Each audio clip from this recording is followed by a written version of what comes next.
এমন কে আছে যার দুশ্চিন্তা নেই, অথবা যিনি বিপদে আপদে তিনি আপতিত হচ্ছেন না?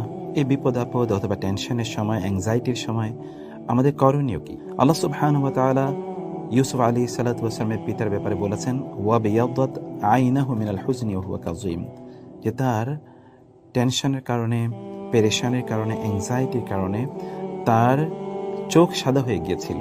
চোখ সাদা হয়ে যাওয়া মানে তিনি অন্ধ হয়ে গিয়েছেন, এবং তিনি ছিলেন বিক্ষুব্ধ এই জন্যে যে তার সন্তানকে তিনি হারিয়েছেন, অর্থাৎ তার সন্তান ইউসুফ আলাইহিস সালামকে তার ভাইয়েরা হত্যা করেছে বলে তিনি ধারণা করেছিলেন। আবার আমরা যদি দেখতে পাই অন্যান্য ক্ষেত্রেও, আমরা রাসূলুল্লাহ সাল্লাল্লাহু আলাইহি ওয়াসাল্লামের জীবনে এরকম আমুল হুজন, অর্থাৎ একটি দুঃখের বছর অথবা একটি কষ্টের বছর ছিল, এটি পরীক্ষার বছর ছিল, এবং সেটি তার জন্য একটি অ্যাংজাইটির বছর ছিল, কারণ সেই বছরে তার স্ত্রী মারা গিয়েছেন, তার প্রিয়তমা স্ত্রী, এবং মারা গিয়েছিলেন তার চাচা, যিনি ওয়ালের মতো করে তাকে প্রোটেকশন দিয়ে এবং তাকে তার পক্ষে প্রতিরোধ তৈরি করে গিয়েছিলেন। এভাবে আমরা মানুষের জীবনে দেখতে পাই তারা বিভিন্নভাবে বিভিন্ন সমস্যায় অথবা বিভিন্ন পরীক্ষায় তারা অবতীর্ণ হন। যেমনিভাবে ইব্রাহিম আলাইহিস সালামকে আল্লাহ তাআলা পরীক্ষা করেছেন, ওয়া ইয ইবতালা ইব্রাহিমা রাব্বুহু বিকালিমাতিন ফাআতাম্মাহুন্না। ইব্রাহিম আলাইহিস সালামকে তার রব পরীক্ষা করেছেন অনেকগুলো বাণী দিয়ে, অতঃপর তিনি সেগুলোকে পূর্ণ করেছেন। আল্লাহ তাআলা বলেছেন, ওয়ালা নাবলুওয়ান্নাকুম বিশাইইম মিনাল খাউফি ওয়াল জুই, আমি তোমাদেরকে অনেক কিছু দিয়ে পরীক্ষা করব, যেমন ক্ষুধা, যেমন ভয়, ইত্তকার। এবং আল্লাহ সুবহানাহু ওয়া তাআলা বলেছেন, ইন্না ফি যালিকা, এর মধ্যে রয়েছে লাবালাউন, বালা রয়েছে, ওয়া ফি যালিকা বালাউম মির রাব্বিকুম আযীম, এগুলোর মধ্যে ছিল তোমাদের রবের পক্ষ থেকে একটা বিশাল বড় পরীক্ষা। এমন অনেক বক্তব্য কিন্তু কোরআনে আছে। ফলে এই যে পরীক্ষা অথবা বিপদ আপদ যখন হয়, সেগুলো থেকে উত্তরণের উপায় কি, অথবা এই সময় আমাদের করণীয় কি, এরকম কয়েকটি বিষয় বলবো। প্রথমত আমরা বলতে চাই যে পরীক্ষা কিন্তু অথবা বিপদ বা অ্যাংজাইটির কথা আমরা বলছি, এটি কিন্তু মানুষের জীবনে বিভিন্ন ক্ষেত্রে আসে। কখনো কখনো আপনার নিজের ব্যাপারে আসতে পারে, যেমন ধরুন আপনি কখনো কোনো বিপদে পড়েছেন বা আপনার শরীর অসুস্থ হয়ে পড়েছে, হতে পারে যে আপনি ব্যবসায় খুব ভালো করছেন না, অথবা ধরুন আপনি চাকরি বাকরি পাচ্ছেন না, হতে পারে যে আপনার বিলম্বে বিবাহ হচ্ছে বা বিবাহ হচ্ছে না, এমনও হতে পারে যে ধরুন আপনি পড়াশোনায় খুব ভালো করতে পারছেন না, কোনো ভালো কলেজ বা ইউনিভার্সিটিতে ভর্তি হতে পারছেন না, কোনো ভালো মাদ্রাসায় ভর্তি হতে পারছেন না, বিদেশে আপনি হয়তো বা বড় শিক্ষক হওয়ার জন্য অথবা বড় কোনো বিদ্যালয়ে পড়তে যেতে চাচ্ছেন, যেন আপনি অনেক বড় দাঁড়ি হতে চান, ইত্যাদি অনেক কিছুতে কিন্তু আপনি পিছিয়ে যাচ্ছেন বা আপনি কাঙ্ক্ষিত জিনিসটি পাচ্ছেন না। আবার হতে পারে যে আপনার পরিবারের ক্ষেত্রে আপনি খুব বিপদের মুখোমুখি হয়েছেন বা পরীক্ষার মুখোমুখি হয়েছেন, এভাবে যে আপনার পিতামাতা অথবা আপনার স্ত্রী বা সন্তান তারা অসুস্থ বা স্বামী অসুস্থ হতে পারে, অথবা ধরুন আপনার পরিবারের কেউ কথা শুনছে না, যেমন সন্তানরা তারা অবাধ্য হয়ে যাচ্ছে। হতে পারে এমনও যে আপনার স্ত্রী আপনার কথা শুনছে না বা দিনদারির মধ্যে নাই তিনি, অথবা স্বামী দিনের মধ্যে নাই, এরকম অনেক কিছু হতে পারে, তাই না? আপনার ব্যবসা বাণিজ্য, সেগুলোতে ধরুন আপনি হয়তো বা ভালো করতে পারছেন না, কেউ হয়তো বা আপনার ক্ষতি করার জন্য আপ্রাণ চেষ্টা করে যাচ্ছে, আপনি বুঝতে পারছেন। এরকম হাজারো টেনশন থাকতেই পারে। এই যে টেনশন আছে অথবা অ্যাংজাইটি আছে, অথবা আপনি যেগুলোকে বিপদ মনে করছেন, এগুলো থেকে উত্তরণের উপায় কি বা এই ক্ষেত্রে আমাদের করণীয় কি, সেরকম কয়েকটি বিষয় আপনাদের সাথে আমরা আলোচনা করতে চাই। প্রথমত আমাদের জানা দরকার যে আল্লাহ সুবহানাহু ওয়া তাআলা এর পক্ষ থেকে এই পরীক্ষাগুলো আসে, অতএব আমরা যেন মহান আল্লাহ সুবহানাহু ওয়া তাআলা এর পরীক্ষার ক্ষেত্রে যেন আমরা সন্তুষ্ট থাকি, আমরা যেন এতটুকু নিশ্চিত করে বিশ্বাস করি যে এটি আল্লাহ সুবহানাহু ওয়া তাআলার পক্ষ থেকে এসেছে।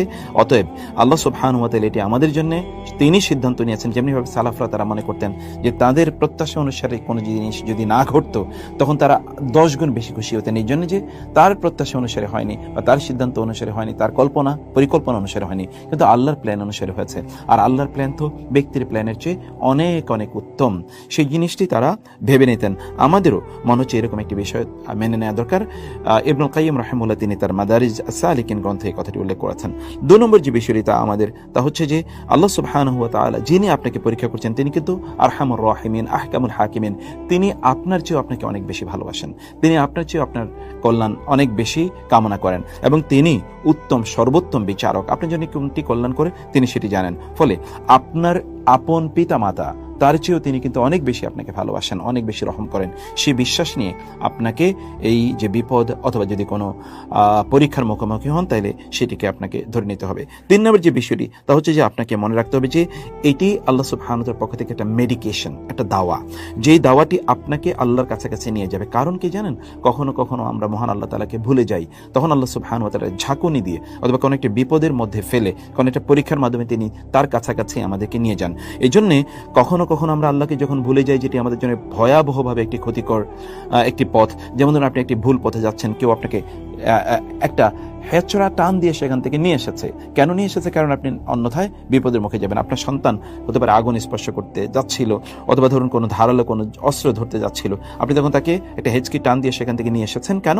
কারণ সে তো জানে না, তাকে রক্ষা করার জন্য আপনি এটি করেছেন। আল্লাহ সুবহানাহু ওয়া তাআলাও কখনো কখনো আপনাকে বা আমাকে পরীক্ষা বা বিপদে ফেলেন, এটি আমাদের জন্য কল্যাণকর এবং এটি আমাদের জন্য মেডিকেশন বা এটি আমাদের জন্য রোগ মুক্তির মতো করে কাজ করবে। আমাদেরকে জানতে হবে যে এগুলো আমাদেরকে ধ্বংস করে দেওয়ার জন্য আসেনি, বরং আমাদেরকে পরীক্ষা করার জন্য এসেছে আমরা কতটুকু ধৈর্যশীল।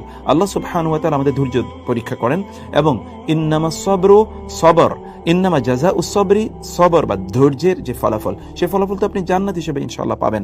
ইন্নামা ইউওয়াফাস সাবিরুনা আজরাহুম বিগাইরি হিসাব, আল্লাহ তাআলা ধৈর্যশীলদেরকে তাদেরকে সর্বোত্তম প্রতিদান প্রদান করবেন বেগাইরি হিসাব, অর্থাৎ কোনো ধরনের হিসাব নিকাশ ছাড়াই তাদেরকে আল্লাহ তাআলা তাদের প্রতিদান পরিপূর্ণভাবে প্রদান করবেন। সেজন্য এই বিশ্বাসটি আমাদেরকে অবশ্যই অবশ্যই রাখতে হবে। আল্লাহ তাআলা আপনাকে পরীক্ষার জন্য নির্বাচন করেছেন, এটি তো অনেক অনেক বড় বিষয়। এই জন্য আপনাকে সন্তুষ্ট চিত্তে এটিকে ধারণ করতে হবে। পঞ্চম যে বিষয়টি বলতে চাই তাহলে যে আল্লাহ সুবহানাহু ওয়া তাআলা আপনাকে তিনি প্রশিক্ষণ দিয়ে এভাবে যোগ্য করে নিতে চান যে আপনি সকল অবস্থায় আপনার রবের প্রতি আপনি সন্তুষ্ট এবং সকল অবস্থায় আপনার রবের প্রতি আপনি আনুগত্যশীল।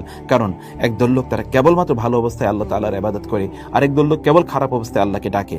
আপনি যেন ভালো অবস্থায় ফিদ-দররাই ওয়াস-সাররাই, সকল ভালো অবস্থায় এবং সকল মন্দ অবস্থায় যেন আপনি আল্লাহকে ডাকতে পারেন, সেই রকম একটি প্রশিক্ষণে আপনাকে অভ্যস্ত করে নেয়াই মহান আল্লাহ সুবহানাহু ওয়া তাআলার লক্ষ্য উদ্দেশ্য। সেজন্য আল্লাহ তাআলা এই বিপদ বা এই পরীক্ষা আপনাকে অবতীর্ণ করে থাকেন। ষষ্ঠ যে বিষয়টি আমাদেরকে জানতে হবে তা হচ্ছে যে মনে রাখতে হবে যে আল্লাহ তাআলার সবচেয়ে নিকটবর্তী যারা, তাদের পরীক্ষা অনেক অনেক বেশি হয়। রাসূলুল্লাহ সাল্লাল্লাহু আলাইহি ওয়াসাল্লাম বলেছেন, আশাদ্দুল বালাই আল আম্বিয়া উসুমাল আমসাল ফাল আমসাল, সবচেয়ে বেশি বিপদ হয় নবী রাসূলদের বা পরীক্ষা হয় নবী রাসূলদের, তারপরে যারা আল্লাহ তাআলার সবচেয়ে বেশি নিকটবর্তী তাদের, তারপরে যারা আল্লাহর সবচেয়ে বেশি নিকটবর্তী তাদের। এবং তিনি বললেন ইউবতালার রাজুলু আলা হাসবি দীনিহি, একজন ব্যক্তির দিনদারিতা যত বেশি তার পরীক্ষা তত বেশি। ফাইন কানা ফি দীনিহি সালবান অথবা সালাবাতুন, তার দিনে যদি কাঠিন্য থাকে অর্থাৎ দিন যদি শক্তিশালী হয়, ইশতাদ্দা বালাহু, তখন তার পরীক্ষা বাড়ে। আর যদি তার দিনটি সেরকম না হয় বরং দিনের মধ্যে রেক্কা আছে, তখন আল্লাহ সুবহানাহু ওয়া তাআলা তাকে তার আলা হাসবি দীনিহি, তার দিনদারি অনুসারে আল্লাহ তাআলা পরীক্ষা করেন। তার মানে আপনার যদি পরীক্ষা বেশি হয় তাহলে you are most welcome and congratulations to you, কারণ আপনি আল্লাহ তাআলার সবচেয়ে নিকটবর্তী হয়ে গেছেন। রাসূলুল্লাহ সাল্লাল্লাহু আলাইহি ওয়াসাল্লাম আব্দুল্লাহ ইবনে মাসউদ রাদিয়াল্লাহু তিনি বলছেন, আমি রাসূলের কাছে গেলাম এবং তিনি অসুস্থ। আমি তাকে বলেন, ইয়া রাসূলুল্লাহ ইন্নাকা তুআকু ওয়াকান শাদীদা, আপনি তো প্রচুর কষ্ট পাচ্ছেন। রাসূলুল্লাহ সাল্লাল্লাহু আলাইহি ওয়াসাল্লাম বললেন, আজাল ইন্নী উআকু কামা ইউআকু রাজুলানি মিনকুম, হ্যাঁ তোমাদের দুজন অসুস্থ হলে যেমনি ভাবে দুজন যতটুকু কষ্ট পায় আমি একা ততটুকু কষ্ট পাই। এটি হচ্ছে রাসূলুল্লাহ সাল্লাল্লাহু আলাইহি ওয়াসাল্লামের কথা। এবং ব্যক্তি যদি কখনো কোনো অসুস্থতায় পড়ে তাইলে এর মাধ্যমে আল্লাহ সুবহানাহু ওয়া তাআলা তার গুনাহগুলো মাফ করে দেন। সপ্তম যে বিষয়টি তা হচ্ছে যে আপনি নিশ্চয়ই কল্যাণের মধ্যে আছেন। আপনি যদি পরীক্ষার মুখোমুখি হন তাহলে নিশ্চিত থাকুন যে আপনি কল্যাণের মধ্যে আছেন। রাসূলুল্লাহ সাল্লাল্লাহু আলাইহি ওয়াসাল্লাম তিনি বলেছেন, আজাবান লি আমরিল মুমিন, একজন মুমিনের বিষয়টি খুবই অবাক করার মতো। কারণ তার যদি কখনো বিপদ ঘটে তাহলে সে ধৈর্য ধারণ করে, তার জন্য কল্যাণকর। তার যদি কখনো ভালো কিছু ঘটে তাহলে সে শুকর আদায় করে আল্লাহর জন্য, এরই তার জন্য কল্যাণকর। অতএব সর্বদাই সে কল্যাণের মধ্যে থাকে। আপনিও কিন্তু কল্যাণের মধ্যে থাকতে পারেন যদি আপনি কোনো বিপদ অথবা ধরুন আপনি কোনো পরীক্ষার মুখোমুখি হয়েছেন, অথবা কোনো টেনশন আপনার মধ্যে আছে, আপনি কোনো অ্যাংজাইটির মধ্যে পড়ে গেছেন, অথবা ধরুন আপনার খুবই চারিদিকে যে পরিবেশ আপনি দেখতে পাচ্ছেন বা চারিদিকে আপনি যা কিছু দেখতে পাচ্ছেন সবকিছু কিন্তু আপনি মনে করছেন যে নেগেটিভ, এরকম একটি অবস্থা ধৈর্য ধারণ করলে আপনার জন্য সেটি কল্যাণকর হবে ইনশাআল্লাহ। আর অষ্টম যে বিষয়টি তা হচ্ছে যে আমাদেরকে মনে রাখতে হবে যে এটি আমাদের যখন কোনো দুশ্চিন্তা হয় অথবা আমাদের অন্তরে যখন কোনো টেনশন তৈরি হয়, যখন আমরা খুবই বিভিন্নভাবে আমরা পরীক্ষার মুখোমুখি হই অথবা বিপদে আমরা আপতিত হই, তখন এর মাধ্যমে আল্লাহ সুবহানাহু ওয়া তাআলা আমাদের বিভিন্ন ধরনের সমস্যা দূর করে দেন। হাদিসে এসে রাসূলুল্লাহ সাল্লাল্লাহু আলাইহি ওয়াসাল্লাম বলেছেন, মা মিন আহাদিন মিনাল মুসলিমিনা ইউসাবু বিবালাইন ফি জাসাদিহি ইল্লা আমারাল্লাহু তাআলা আল হাফাযাতাল্লাযীনা ইয়াহফাযুনাহু قال اكتبوا لعبدي في كل يوم وليلة مثل ما كان يعمل من الخير ما دام محبوسا في وثاقي, অর্থাৎ আমার কোন বান্দা, কোন মুমিন বান্দা, সে যদি কোনো বিপদে পড়ে তখন আল্লাহ বলছেন যে তখন তিনি তার ফেরেশতাদেরকে যারা তাকে সংরক্ষণ করে রক্ষা করেন তাদেরকে তিনি পাঠান এবং বলেন, আমার এই বান্দার জন্য দিন এবং রাতে লিখে দাও, সে ভালো অবস্থায় যে সকল আমলগুলো করতো সে আমলের মতো সওয়াব তার মধ্যে তার জন্য লিখে দাও, তার আমল নামে লিখে দাও। দেখুন, আপনি যদি কখনো কোনো রোগাগ্রস্ত হন অথবা কোনো বিপদে পড়েন এবং আপনি সে কারণে ঠিক মতো আপনি ইবাদত করতে পারছেন না, তাহলে আপনি সুস্থ অবস্থায় যে ইবাদত করতেন ঠিক সেই রকম ইবাদত আপনার আমল নামায় লেখা হয়ে থাকবে, অথচ আপনি কিন্তু ইবাদত করছেন না। অথবা এটি আপনার জন্য অকল্যাণকর না, এটিও আপনার জন্য কল্যাণকর, এবং সেই জন্য আপনাকে অবশ্যই আনন্দিত হওয়া দরকার। আর নবম যে বিষয়টি, তা হলো যে আল্লাহ সুবহানাহু ওয়া তাআলা নিশ্চয়ই আপনার জন্য কল্যাণ চেয়েছেন। রাসূল সাল্লাল্লাহু আলাইহি ওয়াসাল্লাম বলেছেন, মান ইউরিদুল্লাহু বিহি খায়রান ইউসিব মিনহু, আল্লাহ যদি কারো কল্যাণ চান তাহলে আল্লাহ সুবহানাহু ওয়া তাআলা তাকে পরীক্ষা করেন। অন্য হাদিসে এসেছে, ইযা আহাব্বাল্লাহু কওমান ইবতালাহুম, আল্লাহ যদি কোনো জাতির কল্যাণ চান তখন তাদেরকে তিনি পরীক্ষায় ফেলেন। আপনি যদি কখনো কোনো কল্যাণ এর সামনে বা মুখোমুখি যদি আপনি দাঁড়ান, তাহলে বুঝতে হবে যে আল্লাহ সুবহানাহু ওয়া তাআলা আপনাকে এর আগে কখনো পরীক্ষায় ফেলেছেন এবং সেখান থেকে আপনি উত্তীর্ণ হয়েছেন। এটি রাসূল সাল্লাল্লাহু আলাইহি ওয়াসাল্লাম অন্য একটা হাদিসে বলেছেন, ইযা আরাদাল্লাহু বিআবদিহি আল খায়রা আজ্জালা লাহুল উকুবাতা ফিদ দুনিয়া। তার মানে হচ্ছে, আপনি যদি দুনিয়ায় কখনো কোনো বিপদে পড়েন তাহলে মনে রাখতে হবে যে দুনিয়ায় যদি আপনি এর প্রতিদান নাও পান, তাহলে আখিরাতে নিশ্চয়ই আল্লাহ তাআলা আপনার জন্য এই প্রতিদান রেখে দিয়েছেন। সেই প্রতিদানটি কি? এই যে দুনিয়া আপনি যে ধৈর্য ধারণ করেছেন, এই জন্য আল্লাহ তাআলা আপনাকে আখিরাতের প্রতিদান প্রদান করবেন।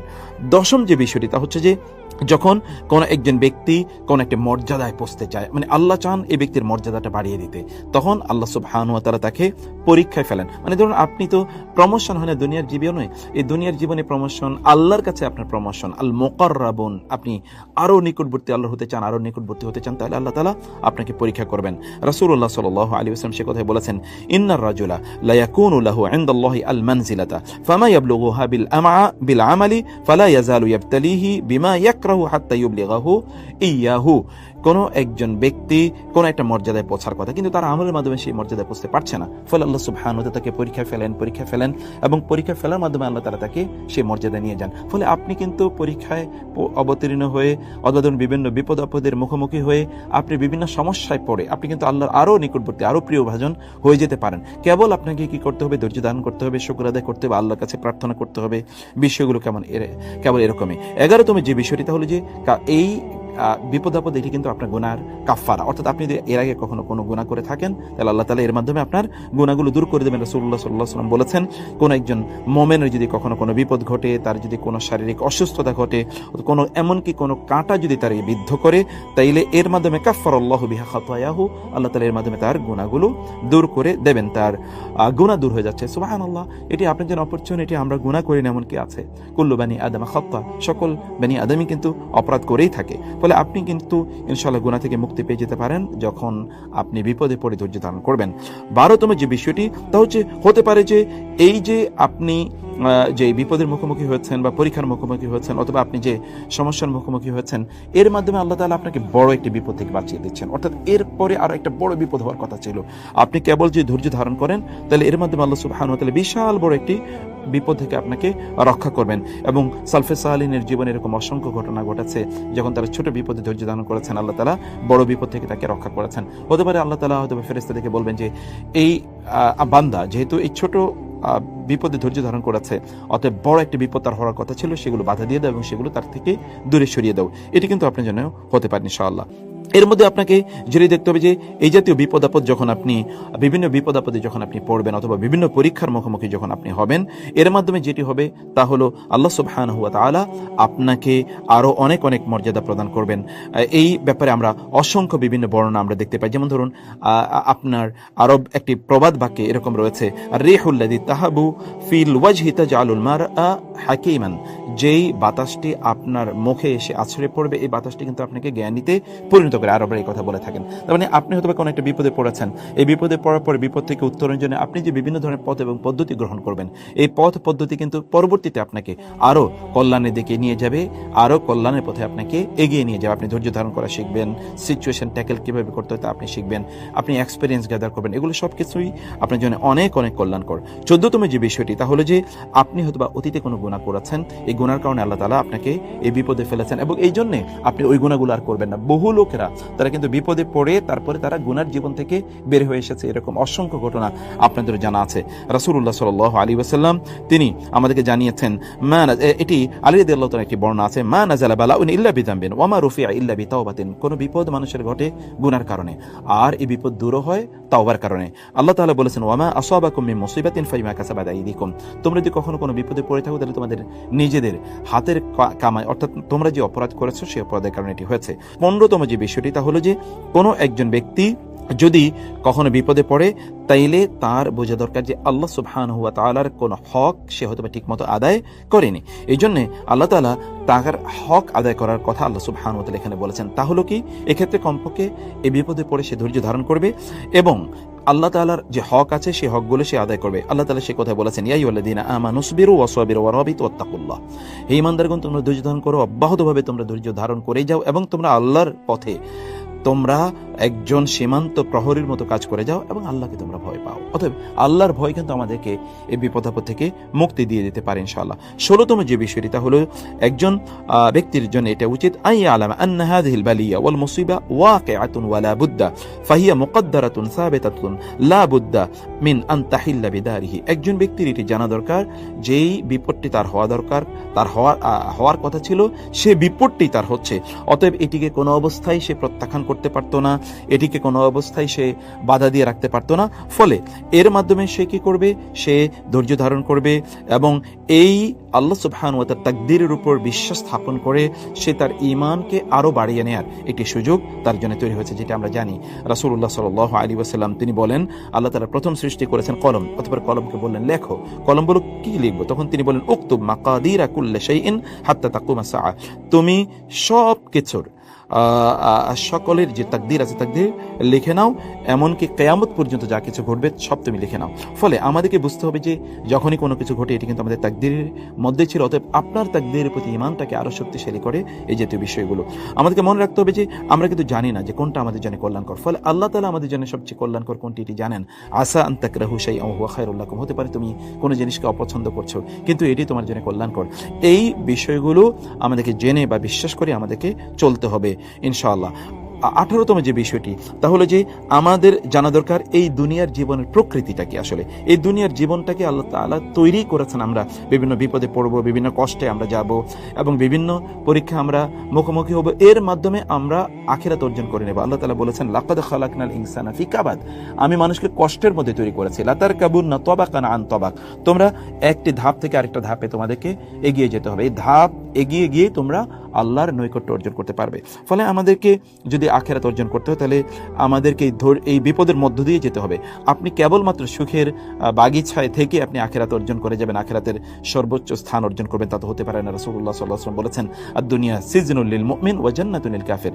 দুনিয়া তো মুমিনদের জন্য এটা কারাগারের মতো, আর কাফেরের জন্য এটি জান্নাতের মতো। মুমিনরা তো এখানে বিপদ আপদে থাকবেই, সেটি মুমিনকে অবশ্যই গ্রহণ করে নিতে হবে। 19তম যে বিষয়টি তাহলে আমাদেরকে মনে রাখতে হবে যে এই যেই সময়ে আমরা বসবাস করছি বা আমরা যে জীবন যাপন করছি, এই জীবন যাপন এটি কেবলমাত্র এটা সুখের জন্য নয়। এখানে আমরা সুখ পাওয়ার জন্য অথবা শান্তি পাওয়ার জন্য আমরা এখানে আসি না। আমরা এখানে প্রশান্তি পাবো, সাকিনা আল্লাহ তাআলা আমাদের উপর নাজিল করবেন। কিন্তু তথাকথিত যে সুখের পেছনে আমরা লোকেরা ঘুরছি, সুখ আসলে কি? সুখ তো আমাদের পারফেক্ট যে সুখ বা হ্যাপিনেস যেটাকে আমরা বলছি, এই হ্যাপিনেস তো এটা কেবলমাত্র জান্নাতে আল্লাহ তাআলা আমাদের জন্য ব্যবস্থা করে রেখেছেন। অতএব সেদিকে যাওয়ার জন্য মূলত আমাদেরকে এই বিভিন্নভাবে বিভিন্ন পরীক্ষা অথবা বিপদের মুখোমুখি হয়ে আমাদেরকে সেদিকে যেতে হবে। 20তম যে বিষয়টি তা হলো আমরা যখন এমন কোনো বিপদ আপদের মুখোমুখি হবে তখন ধৈর্যের মাধ্যমে এটার চিকিৎসা আমাদেরকে করতে হবে। আর এই ধৈর্য কেবলমাত্র এমন নয় যে আমরা হাহুতাশ অথবা হাহাকার করেই তারপরে আমরা ক্লান্ত হয়ে এরপরে ধৈর্য ধারণ করবো, ব্যাপারটি কিন্তু এরকম নয়। বরং আমাদের ব্যাপার হচ্ছে, রাসূলুল্লাহ সাল্লাল্লাহু আলাইহি ওয়াসাল্লাম বলেছেন, মান ইয়াতাসাব্বার ইউসাব্বিরুহুল্লাহ। কেউ যদি অব্যাহতভাবে ধৈর্য ধারণ করে তাহলে আল্লাহ তাআলা তাকে ধৈর্যশীলদের অন্তর্ভুক্ত করে নেবেন। এই জন্য রাসূলুল্লাহ সাল্লাল্লাহু আলাইহি ওয়াসাল্লাম বলেছেন, ইন্নামাল ইলমু বিত-তাআল্লুম ওয়াল হিলমু বিত-তাহাল্লুম। অর্থাৎ আসলে জ্ঞান অর্জন করতে অব্যাহতভাবে জ্ঞান অর্জন করার মাধ্যমে এবং ধৈর্যশীল হতে হয় অব্যাহতভাবে ধৈর্য ধারণ করার মাধ্যমে। এবং অন্য হাদিসে রাসূল সাল্লাল্লাহু আলাইহি ওয়াসাল্লাম বলেছেন, ইন্নামাস সাবরু ইনদা সাদমাতিল উলা, আসলে ধৈর্য তো ধরতে হয় প্রথম আঘাতে। আপনি হাউতাশ করেই তারপরে ধৈর্য ধারণ করবেন, ব্যাপারটা কিন্তু এরকম নয়। সেই জন্য প্রথম থেকেই যেন আপনি ধৈর্যশীল হতে পারেন, এটি মূলত আপনাকে অভ্যস্ত করে নেওয়ার জন্যেই এই বিপদ আপদ আসে। আর এটি সবচেয়ে আল্লাহর নিকটতম বান্দা যারা, তাদেরই কেবলমাত্র এই ঘটনাগুলো ঘটে থাকে। আপনি যখন বিপদে পড়বেন তখন আপনি যেন আল্লাহর কাছে যেন আপনি প্রার্থনা করেন, আল্লাহ সুবহানাহু ওয়া তাআলার কাছে যেন আপনি ফিরে আসেন এবং আল্লাহর কাছে যেন আপনি আপনার প্রয়োজনগুলো তুলে ধরেন। আমরা তো অনেক সময় আল্লাহর কাছে চাই না, আল্লাহর কাছে চাওয়ার বিষয়টা আমরা ভুলেই যাই। আল্লাহর কাছে প্রার্থনা করা, ধর্ণা ধরা, আল্লাহর কাছে আত্মসমর্পণ করা, এটি কিন্তু আমাদের হয়ে ওঠে না। আমরা যখন বিপদে পড়ি তখন আমরা অনেক বেশি আল্লাহর কথা স্মরণ করি। দেখবেন বিপদে পড়ার পরে লোকেরা আল্লাহকে বেশি স্মরণ করে, সেই কারণে আল্লাহ তাআলা মানুষকে বিপদে দিয়ে দেন। এই জন্য অধিকাংশ লোক যারা অনেক বেশি নিয়ামতের মধ্যে আছে, সম্পদের মধ্যে আছে, সুখের মধ্যে আছে, এই সকল লোক কিন্তু আল্লাহকে ভুলে গিয়েছে এবং আল্লাহর পথ থেকে তারা বিচ্যুত হয়ে গেছে। আপনি যদি এই গোটা পৃথিবীর দিকে তাকান তাহলে দেখবেন যাদের অনেক অর্থবিত্ত, যাদের অনেক ক্ষমতা, প্রভাব প্রতিপত্তি, অনেক বেশি সৌন্দর্য, অনেক বেশি সুস্থ বা স্বাস্থ্যবান এবং বডি বিল্ডার, এদেরকে দেখবেন যে আপনি দিনের পথে নাই। তথাকথিত সুন্দর অথবা সুন্দরীদের অবস্থা গিয়ে দেখেন তারা কতটা অশ্লীলতার মধ্যে নিমজ্জিত, এবং যারা অনেক বেশি সম্পদশালী দেখুন তারা কতটা অপরাধের মধ্যে নিমজ্জিত। যারা অনেক বেশি অ্যাবসলিউট পাওয়ার যারা হোল্ড করে তাদের অপরাধের মাত্রা আপনারা দেখবেন। আল্লাহ তাআলা এর মাধ্যমে আমাদেরকে তার পথে নিয়ে আসতে চান যেন আমরা ভুলে না যাই আমাদের রবকে। এবং 22তম যে বিষয়টি তা হলো যে আমরা যেন তার কাছে কান্নাকাটি করি। আমরা যেন আল্লাহ সুবহানাহু ওয়া তাআলার কাছে আমাদের হাতগুলোকে প্রসারিত করে আমাদের অন্তরটাকে উন্মুক্ত করে দিয়ে যেন আমরা আল্লাহর কাছে আসি। ওয়াকাল রাব্বুকুম উদউনি আস্তাজিব লাকুম, আমাদের রব আমাদেরকে শিখিয়ে দিয়েছেন, নির্দেশ প্রদান করেছেন, তোমরা আল্লাহকে ডাকো, আমাকে ডাকো, তাহলে আমি তোমাদের ডাকে সাড়া দেব। মানে আল্লাহ আমাদের ডাকে সাড়া দেবেন বলে তিনি আমাদেরকে জানিয়ে দিয়েছেন।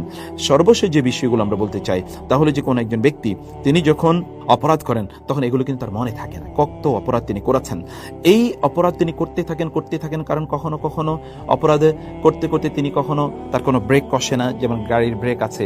আল্লাহ তাআলা এরকম একটা ব্রেক কষিয়ে দিয়ে অপরাধের থেকে আমাদেরকে একটু দূরে রাখতে চান, যে তুমি তো অনেক অপরাধ করে যাচ্ছ, তুমি কিন্তু ধ্বংসের একেবারে চূড়ান্ত জায়গায় চলে যাচ্ছ, সেখান থেকে তোমাকে ফিরিয়ে নিয়ে আসা দরকার। আমাদেরকে যখন আমরা কোনো বিপদে পড়বো, এটি কেন পড়ি? কারণ আমরা ওলামায়ে কেরামের সাথে সম্পর্ক রাখি না, দিনদার যারা আছে তাদের সাথে সম্পর্ক রাখি না। ফলে আল্লাহ তাআলা আমাদেরকে দিনদার অর্থাৎ মসজিদে নিয়ে যাওয়ার জন্য, আপনি দেখবেন যখন কেউ হসপিটালে থাকে, আপনার আত্মীয়স্বজন হসপিটালে থাকে, অথবা আপনি কোনো বিপদের মুখে পতিত হয়েছেন, তখন আপনি দ্রুত মসজিদে যাবেন এবং আপনি কোরআন হাতে নেবেন। আপনি তখন সুবহানাল্লাহ, আলহামদুলিল্লাহ, লা ইলাহা ইল্লাল্লাহ, ইন্না লিল্লাহি ওয়া ইন্না ইলাইহি রাজিউন, লা হাওলা ওয়ালা কুওয়াতা ইল্লা বিল্লাহ, ইন্না লিল্লাহি ওয়া ইন্না ইলাইহি রাজিউন, অথবা রব্বানা যালামনা আনফুসানা, এরকম আপনি তখন পড়তে থাকবেন। এগুলো আপনাকে তখন এই কাজে উদ্বুদ্ধ করে থাকে। সে কারণে আমাদেরকে যখন আমরা বিপদে পড়ি এই কাজটি আমাদের করা দরকার। 25তম যে বিষয়টি তা হলো আমাদের যখন কোনো বিপদ আপদ ঘটবে তখন আমরা যেন এমন কাজ করি যেগুলো মুতাআদ্দি, মানে আন-নাফউল মুতাআদ্দি, যেগুলো সাদকায়ে জারিয়ার মতো করে কাজ করে, যে কেবলমাত্র একজনের উপকার না, অনেক ব্যক্তির উপকার করবে এবং এক সময় না, দীর্ঘ সময় জুড়ে সে উপকার করবে। যেমন ধরুন আপনি মসজিদ নির্মাণ করা, মাদ্রাসা নির্মাণ করা, দ্বীনি ইলম বিতরণ করা, কোরআনের মুসহাফ এগুলো প্রিন্ট করা বা দ্বীনি বইপত্র বিতরণ করা, অথবা সেগুলোকে প্রিন্ট করে মানুষের কাছে ছড়িয়ে দেয়, এই কাজগুলো আমাদেরকে করতে হয়। আর 26তম যে বিষয়টি তা হচ্ছে আমাদেরকে অপেক্ষা করতে হবে ধৈর্য ধরে, কখন আল্লাহ তাআলার পক্ষ থেকে আমাদের জন্য কল্যাণ আসবে এবং আমাদের জন্য মুক্তি আসবে। এই ধৈর্য ধারণের মধ্যে কিন্তু আমাদের কল্যাণ রয়েছে, শুধু কল্যাণই না, এর মধ্যে আমাদের ঈমানের পূর্ণতা রয়েছে, এর মধ্যে আমাদের তাওয়াক্কুলের বিষয় রয়েছে, এর মধ্যে আমাদের ইয়াকিনের ব্যাপার রয়েছে, এর মধ্যেই কিন্তু আমরা আল্লাহর অনেক সন্তোষভাজন হয়ে যাচ্ছি ধীরে ধীরে। আপনি যদি 10 দিন বিপদে থাকেন, এই 10 দিন কিন্তু আল্লাহ তাআলা আপনাকে আপনি আল্লাহর আরো নিকটবর্তী হওয়া, ইবাদতের মাত্রা আপনি বাড়িয়ে দিচ্ছেন, তাসবিহ তাহলিলের মাত্রা আপনি বাড়িয়ে দিচ্ছেন, ইস্তিগফারের মাত্রা আপনি বাড়িয়ে দিচ্ছেন, এর মাধ্যমে আপনি আল্লাহর আরো অনেক প্রিয়ভাজন ধীরে ধীরে হয়ে যাচ্ছেন। 27তম যে বিষয়টি তা হচ্ছে যে এখানে অনেক বিষয় আছে যেগুলো ধরুন আমরা হয়তো বা বুঝতে পারি না। যখন আমাদের বিপদ আপদ ঘটে ধীরে ধীরে, যখন এগুলো ধীরে ধীরে যখন চলে যায়, তখন আমাদের অন্তরে একটা প্রফুল্ল ভাব চলে আসে, আমাদের অন্তরটা প্রশস্ত হয়ে যায়। যারা বিপদ আপদে ছিল তাদের প্রতি একটু অনুগ্রহ করা, করুণা করা, ইত্তকার মানসিকতা তখন আমাদের তৈরি হয়ে যায়। যেমনি হয় রোজার মাসে দেখে আমরা না খেয়ে থাকার মাধ্যমে অন্যদের প্রতি এক ধরনের সহমর্মিতা, এটি প্রকাশের একটি অদম্য একটি স্পৃহা আমাদের মধ্যে তৈরি হয়ে থাকে। আর 28তম যে বিষয়টি তা হলো যে আমাদের কখনো কখনো কিন্তু আমরা বিভিন্নভাবে চলতে চলতে আমরা কিন্তু ক্লান্ত হয়ে যাই। আল্লাহ তাআলা এই ক্লান্তিকর জীবন থেকে আমাদেরকে আল্লাহ তাআলা মুক্তি প্রদান করেন কখনো কখনো কিসের মাধ্যমে, বিভিন্ন বিপদ আপদ বা বিভিন্ন টেনশন দেওয়ার মাধ্যমে। তখন আমরা কি হয়ে যাই, আমরা একটু দৌড়ানো একটু বন্ধ করে দিই। আমরা যে দৌড় শুরু করেছি দুনিয়ার পেছনে, এটি কিন্তু আমরা একটু বন্ধ করে তখন আমরা আল্লাহ তাআলা মুখী হয়ে থাকি। এবং সর্বশেষ যেই কথা বলতে চাই তা হলো যে এই বিপদ আপদ যখন আমরা মুখোমুখি হই তখন আল্লাহ তাআলা আমাদেরকে একটু নিজের জীবন নিয়ে চিন্তা করার সুযোগ দেন। আমরা তখন আমরা ভাবি আমাদের কোথায় ত্রুটি হয়েছে, কোথায় বিচ্যুতি হয়েছে, এবং সেগুলো থেকে আমাদের নিজেদেরকে আমরা বিরত রেখে ভালো মানুষ হওয়ার প্রচেষ্টায় আমরা তখন সময় কাটাই। সেজন্য আমাদেরকে এই সবগুলো, এর মধ্যে কিন্তু বেনিফিট আছে। এখানে আমরা 30টি বেনিফিটের কল্যাণের কথা বলেছি। এই কল্যাণগুলো আমাদের জন্য রয়েছে, আর ধীরে ধীরে এর মাধ্যমে কিন্তু আমরা আল্লাহর প্রিয় ভাজন হয়ে জান্নাতের পথে আমরা চলে যেতে পারি। সেজন্য বিপদ আপদ যখন হয় হাহুতাশ করবেন না। যখন বিপদ আপদ হয় তখন ইন্না লিল্লাহি ওয়া ইন্না ইলাইহি রাজিউন উলাইকা আলাইহিম সালাওয়াতু মির রাব্বিহিম ওয়া রাহমা উলাইকা হুমুল মুফলিহুন। আল্লাহ তাআলা বলেছেন, যারা বিপদ আপদে পড়ে তারপর ধৈর্য ধারণ করে আল্লাহর কাছে তারা ফিরে আসে, আল্লাহ তাআলার স্পেশাল রহমত এদের উপর বর্ষিত হবে এবং এরাই প্রকৃত অর্থে সফল কাম। আল্লাহ তাআলা আমাদেরকে তাদের অন্তর্ভুক্ত করুন।